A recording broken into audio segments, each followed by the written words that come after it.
A very good morning, 9th class students. Students, in last video we were reading this chapter, chapter number 6, बड़े घर की बेटी. So here you can see part 6, बड़े घर की बेटी. So this lesson was not completed in last video. So in this video we will complete this chapter. You can take out this book, Hindi Sahitya. From गद्य भाग we will study lesson number 6, बड़े घर की बेटी. तो कुछ lesson हमारा students last week हमने वीडियो में पढ़ा था और अब हम इसको कंप्लीट करेंगे इस वीडियो में.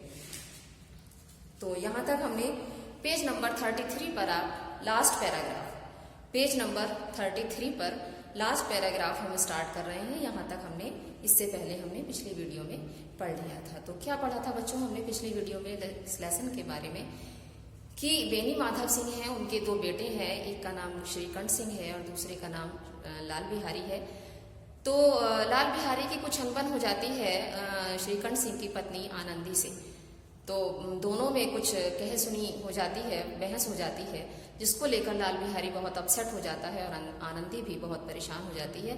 तो आगे क्या होता है देखते हैं, हम इस चैप्टर में पढ़ते हैं. एक दिन दोपहर के समय लाल बिहारी सिंह 2 चिड़िया लिए हुए आया और भावत से बोला, जल्दी से पका दो, मुझे भूख लगी है. आनंदी भोजन बनाकर उसकी राह देख रही थी. अब वह नया व्यंजन बनाने बैठी, अर्थात आनंदी खाना बना चुकी थी. जब लाल बिहारी वहां आया तो 2 चिड़िया लेकर, अर्थात उसको उसका मांस बनाने के लिए उसने बोला कि मुझे इसका मांस बना दो. लेकिन आनंदी उस समय पर सब कुछ खाना बना चुकी थी. लेकिन फिर भी आनंदी ने कुछ ऐसा उसको मना नहीं किया. हांडी में देखा तो घी पाव भर से अधिक न था. बड़े घर की बेटी किफायत क्या जाए, उसने सब घी मांस में डाल दिया. लाल बिहारी खाना खाने बैठा तो दाल में घी न था. बोला, दाल में घी क्यों नहीं डाला?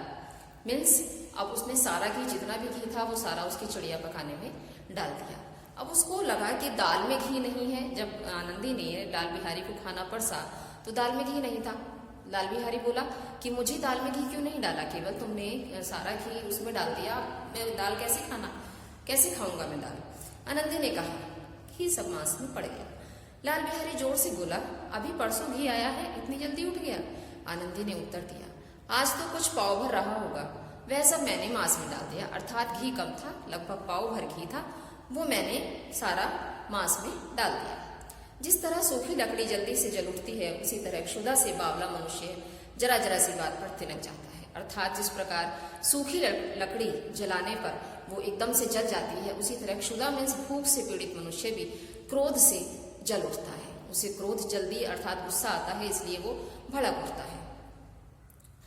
लाल बिहारी को आवाज आई. लाल बिहारी को भावस की रिटाई बहुत बुरी मालूम हुई. तिनक कर बोला, मैके में तो जैसे घी की नदियां बहती हैं. अर्थात उसे गुस्सा आ गया, क्योंकि दाल में घी नहीं था. इसी बात पर उसको क्रोध आ गया और बोला, जैसे तुम्हारे मैके में तो घी की नदियां बहती हैं. स्त्री गालियां सह लेती हैं, मार भी सह लेती हैं, पर उससे मैके की निंदा नहीं सही जाती. अर्थात कोई भी व्यक्ति किसी स्त्री के अगर मैके के बारे में कुछ कहता है तो वो उससे बर्दाश्त नहीं होता. आनंदी मुंह फेर कर बोली, हाथी मरा भी तो 9 लाख, वहां इतना घी तो नित्य नाई का हर खा लेते हैं. अर्थात वहां तो घी की अगर बर्तन में भी इतना घी तो वहां बर्तन में लगा रहता है. और नाई का हर अर्थात नौकर चाकर, इतना घी तो घर के नौकर चाकर खा लेते हैं और किसी को पता भी नहीं चलता. लाल बिहारी जल गया, थाली उठाकर पटक दी और बोला, जी चाहता है जीभ खींचो. आनंदी को भी क्रोध आ गया, मुंह लाल उठा. बोली, वे होते तो आज इसका मजा चखा देते, अर्थात उसके पति, क्योंकि उसे ये बात उसकी लाल बिहारी की अच्छी नहीं लगी कि लाल बिहारी उससे इस तरह से बात करे. वह अनपढ़ उजट लाल बिहारी से रह न गया. खड़ाऊ उठाकर आनंदी की ओर जोर से फेंकी और बोला, जिसके गुमान पर फूली हो उसे भी देखूंगा और तुम्हें भी. अर्थात जिस भाई के ऊपर, अपने पति के ऊपर कूद रही हो, फूल रही हो, मैं उसे भी देख लूंगा और तुम्हें भी देखूंगा. अर्थात ये मत सोचो कि मैं चुप बैठूंगा, ठीक है? तो मैं इस बारे में तुम्हें भैया से भी बात करूंगा और तुम्हें भी मजा चखाऊंगा. तुमने ये मेरे साथ गलत किया है. और खड़ाऊ अर्थात एक पहले जमाने में लकड़ी की चप्पल चला करती थी, वो उठाकर उसने उसको फेंक कर मार दी आनंदी को. आनंदी ने हाथ से खड़ाऊं रोकी, सिर बच गया पर उंगली में काफी चोट हुई। क्रोध के मारे हवा से हिलते हुए पत्ते की भांति कांपती हुई अपने कमरे में आकर खड़ी हो गई। अर्थात उसको क्रोध आ रहा था, गुस्सा आ रहा था कि लाल बिहारी ने उसके साथ इस तरह का व्यवहार किया। स्त्री को पति के बल और पुरुषत्व का घमंड होता है। आनंदी खून का घूंट पीकर रह गई। अर्थात उसे जो था लाल बिहारी पर क्रोध आ रहा था। और चूंकि श्रीकंठ सिंह घर पर नहीं होते थे, वो केवल शनिवार को ही घर आते थे उसके पति, तो वो इंतजार करने लगी कि जब श्रीकंठ सिंह आएंगे तो वो इस विषय में उनसे बात करेंगे। श्रीकंठ सिंह शनिवार को घर आया करते थे। बृहस्पतिवार को यह घटना घटी थी। 2 दिन तक आनंदी को भवन में रही, न कुछ खाया न कुछ पिया, बस श्रीकंठ की बाट देखती रही। अंत में शनिवार को वे नियमानुसार संध्या समय पर घर आए। कौन? श्रीकंठ सिंह।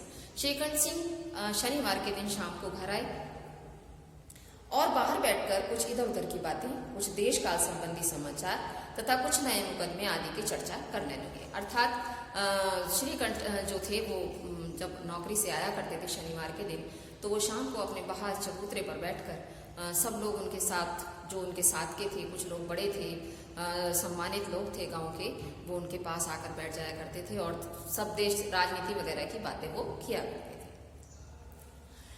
यह वार्तालाप 10 बजे तक होती रही।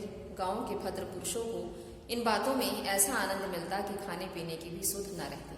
अर्थात जब सब लोग बातें करने के लिए बैठ जाते तो उन्हें खाने पीने का होश भी नहीं रहता था। श्रीकंठ सिंह को पिंड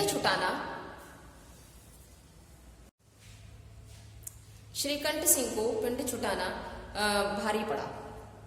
वो अंदर आए।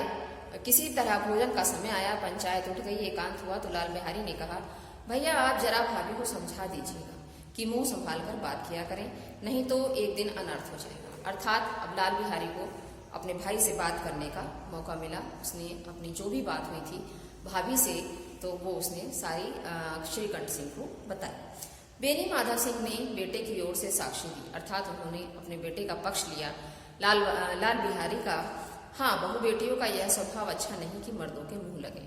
अर्थात पहले समय में ऐसा माना जाता था कि महिलाओं को पुरुषों से कम समझा जाता था और जो है महिलाएं पुरुषों से बराबरी नहीं कर सकती थी, उनसे बहस नहीं कर सकती थी, उनसे बोल नहीं सकती थी। जैसा चल रहा था वैसा ठीक था, जो पुरुष करते थे वही सही होता था।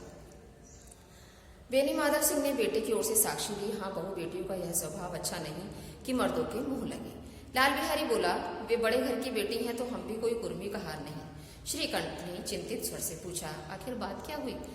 अब लाल बिहारी ने उससे कहा कि हो सकता है वो बड़े घर की बेटी हूँ, अपने लिए होंगी, लेकिन हम भी कोई कम नहीं है, हम भी अच्छे घर के हैं, तो वो हमसे इस तरह से व्यवहार नहीं कर सकते। लाल बिहारी ने कहा, कुछ भी नहीं, यूं ही आप ही उलझ पड़े, मैके के सामने हम लोगों को कुछ नहीं समझते। श्रीकंठ सिंह खा पीकर आनंदी के पास गए। वह भरी बैठी थी। ये हजरत भी कुछ तीखे थे। आनंदी ने पूछा, चित्त तो प्रसन्न है?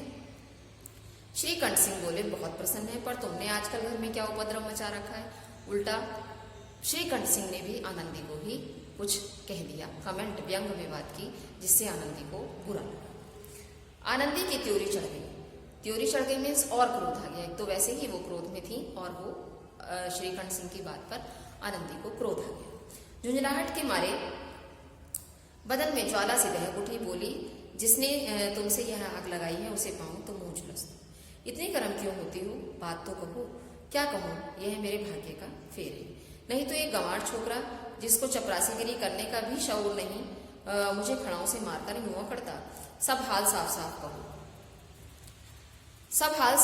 कहो। मुझे तो कुछ भी पता नहीं। परसों तुम्हारे लाडले भाई ने मुझसे मांस पकाने को कहा। अब सारी बात जो है आनंदी ने श्रीकंठ सिंह को बताई। हाँ, हांडी में पाव भर घी से अधिक न था। वह सब मैंने मांस में डाल दिया। जब खाने बैठा तो कहने लगा, दाल में घी क्यों नहीं है? बस इसी पर वह मेरे मैके को भला बुरा कहने लगा। Next page number 36। मुझसे रहा नहीं गया। मैंने कहा कि वहां इतना घी तो नाई कहर खा जाते हैं और किसी को जान भी नहीं पड़ता। बस इतनी सी बात पर उस अन्यायी ने मुझ पर खड़ाऊ फेंक कर मार दी। यदि हाथ से न रोक ली होती तो सिर फट जाता। उसी से पूछो मैंने जो कुछ कहा वह सच है या झूठ। क्योंकि आनंदी झूठ नहीं बोलती थी, जो भी सच था उसने सारी बात श्रीकंठ सिंह को बता दी। आनंदी स्त्रियों के स्वभाव अनुसार रोने लगी, क्योंकि उसे उनकी पलकों पर आंसू उनकी पलकों पर रहते हैं। श्रीकंठ सिंह धैर्यवान और शांत पुरुष थे। उन्हें कदाचित ही क्रोध आता था, अर्थात उन्हें क्रोध जल्दी से नहीं आता था, कभी कभी मुश्किल से ही उनको क्रोध आता था। फिर स्त्रियों के आंसू पुरुषों की क्रोधाग्नि भड़काने में घी का काम करते हैं। रात भर करवट बदलते रहे, उद्विग्नता के कारण पलक तक नहीं झपकी। प्रातःकाल अपने बाप के पास जाकर बोले, दादा अब इस घर में मेरा निर्वाह ना हो। अर्थात ये जो श्रीकंठ सिंह ने किया ये अच्छा नहीं है। उसने अपनी बड़ी माँ समान भाभी पर हाथ उठाया है, ये अच्छी बात नहीं है। इस तरह की विद्रोहपूर्ण बातें करने पर श्रीकंठ सिंह ने कितनी ही बार अपने मित्रों को आड़े हाथों लिया था, परंतु दुर्भाग्यवश आज उन्हें स्वयं भी वे ही बातें अपने मुंह से कहनी पड़ी। दूसरों को उपदेश देना भी कितना सहज है। अर्थात वो ये सारी बातें दूसरों का सॉल्यूशन किया करते थे, दूसरों के लड़ाई झगड़े निपटाया करते थे, लेकिन आज उनके ही घर में ये इस तरह की बात उनके सामने आ रही थी तो उन्हें थोड़ा अच्छा सा नहीं लग रहा था। बेनी माधव सिंह घबरा उठे और बोले, क्यों? श्रीकंठ सिंह बोले, इसलिए कि मुझे भी अपनी प्रतिष्ठा का कुछ ख्याल है। आपके घर में अब अन्याय और हठ का प्रयोग हो रहा है। जिनको बड़ों का आदर सम्मान करना चाहिए वे उनके सिर चढ़ते हैं। मैं दूसरे का नौकर ठहरा, घर पर रहता नहीं, यहाँ मेरे पीछे स्त्रियों पर खड़ा हूं और जूतों की बौछार होती है। कड़ी बात तक ही हो तो चिंता नहीं, मतलब बात केवल मुंह से हो रही हो तो कोई बात नहीं, लेकिन ये खड़ा हूं चप्पलें उठाकर एक दूसरे को मारी जा रही है, बड़ों को उनके सम्मान को ठेस पहुंचाई जा रही है, तो ये मैं बर्दाश्त नहीं कर सकता। कोई एक दो कह ले वहां तक मैं सह सकता हूँ, किंतु यह कदापि नहीं हो सकता कि मेरे ऊपर लाद मुंह से पड़े और मैं मुंह ना खोलूं। अर्थात कोई इस तरह से मुझसे पेश आए या मेरी पत्नी से पेश आए तो वो मैं बर्दाश्त नहीं कर सकता। बेनी माधव सिंह को जवाब न दे सके। श्रीकंठ सिंह सदैव उनका आदर करते थे। उनके ऐसे तेवर देखकर बूढ़ा अवाक रह गया। केवल इतना ही बोला, बेटा तुम बुद्धिमान होकर ऐसी बातें करते हो, स्त्रियां इसी तरह घर का नाश कर देती हैं, उनको बहुत से चढ़ाना अच्छा नहीं। अर्थात बेनी माधव सिंह यह कहना चाह रहे थे कि तुम्हें अपनी पत्नी को डांटना चाहिए, उसकी गलती है, उससे लाल बिहारी के साथ इस तरह से पेश नहीं आना चाहिए था। श्रीकंठ सिंह ने उत्तर दिया, इतना मैं जानता हूँ, आपके आशीर्वाद से मूर्ख नहीं हूँ। आप स्वयं जानते हैं, मेरे ही समझाने बुझाने से इसी गांव में कई घर संभल गए। जिस स्त्री की मान प्रतिष्ठा का ईश्वर के दरबार में उत्तरदाता हूँ, उसके प्रति असंभव अन्याय और पशुवत व्यवहार असह्य है। अर्थात जो स्त्री मेरे साथ बंधी हुई है मैं उसका अपमान नहीं देख सकता। आप सच मानिए, मेरे लिए यही कुछ कम नहीं है कि लाल बिहारी को कुछ दंड नहीं दिया। अब बेनी माधव सिंह गरमाए, ऐसी बात और न सुन सके। बोले, लाल बिहारी तुम्हारा भाई है, उससे कभी भूल चूक हो उसके कान पकड़ो, लेकिन अगर उससे गलती हो गई है तो उसे डांटो, लेकिन इस तरह से पेश मत आओ उसके साथ। लाल बिहारी को मैं अपना भाई नहीं समझता। स्त्री के पीछे जी नहीं, उसकी क्रूरता और अविवेक के कारण। अर्थात उसके पिताजी बेनी माधव सिंह ने कहा कि क्या तुम स्त्री की वजह से उसे अपना भाई नहीं समझ रहे? कि नहीं, ऐसा नहीं है, उसका विवेक आड़े आ रहा है, उसने गलत काम किया है, उसने बड़े पर हाथ उठाया है, इसके कारण। दोनों कुछ देर चुप रहे। ठाकुर साहब लड़के का क्रोध शांत करना चाहते थे, लेकिन यह नहीं स्वीकार करना चाहते थे कि लाल बिहारी से कोई अनुचित काम किया है। इसी बीच में गांव के और कई सज्जन हुक्मे चिलम के बहाने वहां आ बैठे। कई स्त्रियों ने जब यह सुना कि श्रीकंठ सिंह पत्नी के पीछे पिता से लड़ने को तैयार हैं तो उन्हें बड़ा हर्ष हुआ। अर्थात लोग बाग मजा देखने के लिए तैयार रहते हैं, तो वही स्त्रियां जो कभी श्रीकंठ सिंह के सामने बोलती तक नहीं थी, वो आज मजे ले रही थी उनके परिवार की बातें सुनकर कि वही श्रीकंठ जो सबके झगड़े निपटाता था, आज उसी के अपने घर में इस तरह से झगड़ा हो रहा है। गांव में कुछ ऐसे कुटिल मनुष्य भी थे जो इस कुल की नीतिपूर्ण गति पर मन ही मन जलते थे।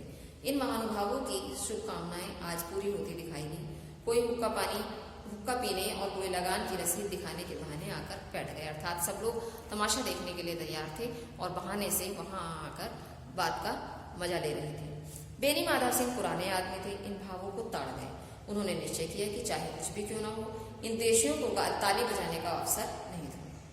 तुरंत कोमल शब्दों में बोले, बेटा तुमसे बाहर नहीं हूं, तुम्हारा जी जो चाहे करो। अब तो लड़के को से अपराध हो गया। इलाहाबाद का अनुभव रहित झल्लाया हुआ ग्रेजुएट इस बात को न समझ सका। उसे डिबेटिंग क्लब में अपनी बात पर अड़ने की आदत थी। वह इन हथकंडों की उसे क्या खबर।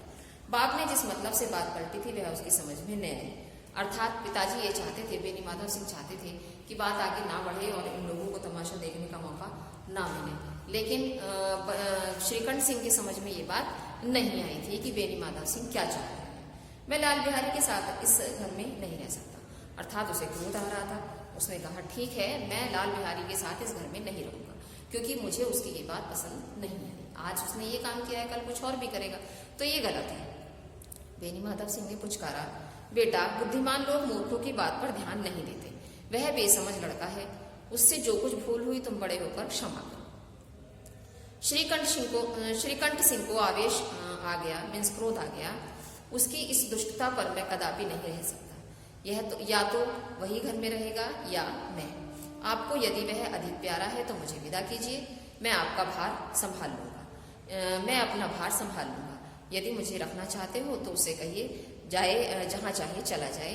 बस यह मेरा अंतिम निश्चय है। अर्थात उसने कहा कि ठीक है, मैं अब उसके साथ इस घर में नहीं रह सकता। वो या तो मैं रहूंगा या ये रहेगा। उससे कह दीजिए कि जो है वो या तो घर से चला जाए या फिर मैं चला जाता हूँ। मैं अपना भार आराम से, मतलब मैं अपना निर्वाह आराम से कर सकता हूँ। लाल बिहारी दरवाजे की चौखट पर चुपचाप खड़ा बड़े भाई की बातें सुन रहा था। वह श्रीकंठ के सामने चारपाई पर बैठ जाए, हुक्का पी ले या पान खा ले, बाप का भी वह लिहाज न करता जितना बड़े भाई का। अर्थात वह अपने बड़े भाई का बहुत सम्मान करता था। श्रीकंठ सिंह भी उस पर हार्दिक स्नेह था। अपने होश में उन्होंने कभी भी उसे घुड़का तक न था, अर्थात कभी उसको डांटा तक नहीं था। जब वह इलाहाबाद से आते तो उसके लिए कोई ना कोई वस्तु अवश्य लाते। मुकद्दर की जोड़ी उन्होंने ही बनवा दी थी। पिछले साल जब उसने अपने ड्योढ़े जवान को नागपंचमी के दिन दंगल में पछाड़ दिया तो उन्होंने पुलकित होकर अखाड़े में ही जाकर उसे गले से लगा लिया और 500 रुपए के पैसे लुटाए थे। अर्थात जब वो अखाड़े में जीता था तो उसने उसके भाई श्रीकंठ सिंह ने खुश होकर उसके ऊपर पैसे लुटाए थे। अर्थात वे अपने भाई से बहुत प्रेम करते थे। ऐसे भाई के मुंह से आज ऐसी हृदय विदारक बात सुनकर लाल बिहारी को बड़ी ग्लानि हुई। वह फूट फूट कर रोने लगा। उसने संदेह नहीं किया कि अपने किए पर वह पछता रहा था। तो जो था लाल बिहारी, अब सारी बातें हो चुकी थी। लाल बिहारी अपने किए पर पछता रहा था। अर्थात मैंने क्यों ऐसा किया, जो भैया को इतना क्रोध आ रहा है, या मुझे पहले ही क्षमा मांग लेनी चाहिए थी, माफी मांग लेनी चाहिए थी। वह फूट फूट कर रोने लगा। इसमें संदेह नहीं था कि वह अपने किए पर पछता रहा था। भाई के आने के एक दिन पहले से उसकी छाती धड़कती थी। देखूं भैया क्या कहते हैं, मैं उनके सम्मुख कैसे जाऊंगा, उनसे कैसे बोलूंगा, मेरी आंखें उनके सामने कैसे रहेंगी। उसने समझा कि भैया मुझे भला बुलाकर समझा देंगे। वो यही सोच रहा था कि छोटी सी बात है, भाई उसको बुलाएंगे और समझा देंगे, तुम्हें ऐसा नहीं करना चाहिए था। लेकिन बात काफी बढ़ चुकी थी। इस आशा के विपरीत आज उन्हें कठोरता की मूर्ति बने हुए पाया। वह मूर्ख था, परंतु उसका मन कहता था कि भैया मेरे साथ अन्याय कर रहे हैं। यदि श्रीकंठ सिंह उसे अकेले में बुलाकर 2-4 कड़ी बातें कह देते तो इतना ही नहीं, 2-4 तमाचे भी लगा देते तो कदाचित उसे इतना दुख ना होता। अर्थात भैया उसकी गलती पर अगर उसे डांट देते तो उसे इतना दुख ना होता। वह रोता हुआ घर आया, कोठरी में जाकर कपड़े पहने, आंखें पोंछी, जिससे कोई यह न समझे कि वह रो रहा था। इसके उपरांत वह आनंदी के द्वार पर आकर बोला, भाभी भैया ने निश्चय किया है कि वह मेरे साथ इस घर में न रहेंगे। अब वे मेरा मुंह भी नहीं देखना चाहते, इसलिए मैं जाता हूँ। उन्हें फिर मुंह न दिखाऊंगा। मुझसे तो कुछ अपराध हुआ, उसे क्षमा करना। यह कहते कहते लाल बिहारी का गला भर आया। अर्थात अब लाल बिहारी को लग रहा था कि भाई जो है उससे बहुत अधिक नाराज है। तो वो जाकर पहले ही आनंदी के पास गया कि भाभी मुझे क्षमा कर दो, और भाई बहुत मुझसे गुस्सा है, वो मेरे साथ भी नहीं रहना चाहते। और ये कहते कहते लाल बिहारी की आंखों में आंसू आ गए। अर्थात उसको अपने अंदर से ग्लानि होने लगी। जिस समय लाल बिहारी सिर झुकाए आनंदी के द्वार पर खड़ा था, उसी समय श्रीकंठ सिंह की आंखें लाल किए बाहर से आए। भाई ने देखा तो घृणा से आंखें फेर ली और कतराकर निकल गए, मानो उसकी परछाई से दूर भागना चाहते हैं। आनंदी ने लाल बिहारी की शिकायत की थी, लेकिन अब मन में पछता रही थी। वह स्वभाव से ही दयालु थी। उसे इसका तनिक भी ध्यान न रहा था कि बात इतनी बढ़ जाएगी। वह मन में अपने पति से झुंझला रही थी कि इतने गर्म क्यों होते हैं। जब उसने लाल बिहारी को दरवाजे पर खड़े यह कहते सुना कि अब मैं जाता हूँ, मुझसे जो कुछ हुआ क्षमा करना, तो उसका सारा स्नेह क्रोध भी पानी में हो गया। वह रोने लगी। मन का मैल धोने के लिए नयन जल से उपयुक्त और कोई वस्तु नहीं थी। अब आनंदी को भी अपने किए पर पछतावा हो रहा था, पछता रही थी वो कि उसने बात इतनी क्यों बढ़ाई। ऐसे ही लाल बिहारी को वहीं डांट देती, लाल बिहारी से क्षमा मांग लेती और अपने पति से थोड़ी बहुत शिकायत कर देती, जिससे लाल बिहारी को इतना क्रोध ना आता और इतनी बात आगे ना बढ़ती। श्रीकंठ सिंह को देखकर आनंदी ने कहा, लाल बाहर खड़े बहुत रो रहे हैं, तो मैं क्या करूं? भीतर बुला लो, मेरी जीभ में आग लगी। मैंने कहाँ से झगड़ा उठाया। अब आनंदी को अपने ऊपर क्रोध आने लगा कि मैंने क्यों इतनी बात बेकार ही में ही बढ़ाई। मैं नहीं बुलाऊंगा, पछताओगे, उन्हें बहुत ग्लानि हो गई है। ऐसा न हो कि वह चल दें। मीन्स लाल बिहारी अपने किए पर शर्मिंदा है, आनंदी ने कहा अपने पति से, तो उन्हें जो है आप बुलाकर क्षमा कर दो, अंदर बुलाकर। श्रीकंठ सिंह ना उठे। इतने में लाल बिहारी ने फिर कहा, भाभी भैया से मेरा प्रणाम कह दो, वह मेरा मुंह नहीं देखना चाहते, इसीलिए मैं अपना मुंह उन्हें न दिखाऊंगा। लाल बिहारी इतना कह लौट पड़ा और शीघ्रता से दरवाजे की ओर बढ़ा। अंत में आनंदी कमरे से निकली और उसका हाथ पकड़ लिया। लाल बिहारी ने पीछे मुड़कर देखा और आंखों में आंसू भरकर बोला, मुझे जाने दो, कहाँ जा रहे हो? अब लाल बिहारी को भी क्रोध आ रहा था, जहां कोई मेरा मुंह न देखे, मैं तुम लोगों के साथ रहने योग्य नहीं, तुम्हें मेरी सौगंध है, अब एक पग भी आगे ना बढ़ाना। अर्थात तुम्हें मेरी सौगंध है, कसम है, तुम एक पग भी, एक कदम भी आगे ना बढ़ाना, जब तक मुझे यह नहीं मालूम हो जाए कि भैया का मन मेरी तरफ से साफ हो गया है, तब तक मैं इस घर में कदापि न रहूंगा। श्रीकंठ सिंह का हृदय भी पिघला। अब श्रीकंठ सिंह का छोटा भाई था, बहुत प्यार करते थे, उनका हृदय भी पिघल गया। मीन्स उन्हें भी थोड़ी दया आ गई उसके ऊपर। उन्होंने बाहर आकर लाल बिहारी को गले से लगा लिया। दोनों भाई सब खूब फूट फूट कर रोए।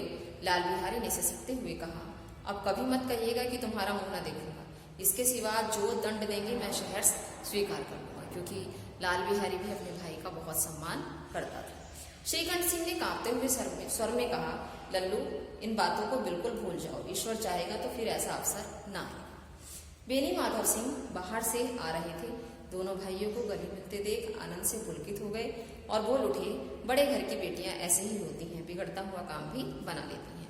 अर्थात आनंदी ने समझदारी दिखाई और दोनों भाइयों को आपस में फिर से मिला दिया। उनका क्रोध रफू चक्कर हो गया। उसके व्यवहार के कारण श्रीकंठ सिंह ने लाल बिहारी को माफ कर दिया और लाल बिहारी ने भी अपनी गलती मान ली और भैया के आगे शर्मिंदगी महसूस की और भाभी से क्षमा मांग ली। गांव में जिसने यह वृत्तांत सुना, उसी ने शब्दों में आनंदी की उदारता को सराहा। बड़े घर की बेटियां ऐसी ही होती हैं। अर्थात अगर समझदारी से काम लिया जाए तो अपने घर के झगड़ों को हम आराम से बैठकर, सोचकर, समझकर, आपस में बात करके सुलझा सकते हैं। और आनंदी ऐसी ही एक स्त्री थी, ऐसी ही महिला थी जिसने अपने घर के झगड़े को अपने आप बैठकर प्यार से सुलझा दिया। तो ये मुंशी प्रेमचंद जी की कहानी थी बच्चों, आपने पढ़ी। तो इसके क्वेश्चन आंसर्स हम नेक्स्ट वीडियो में करेंगे। आज हमारा लेसन यहाँ कंप्लीट होता है। Thank you very much.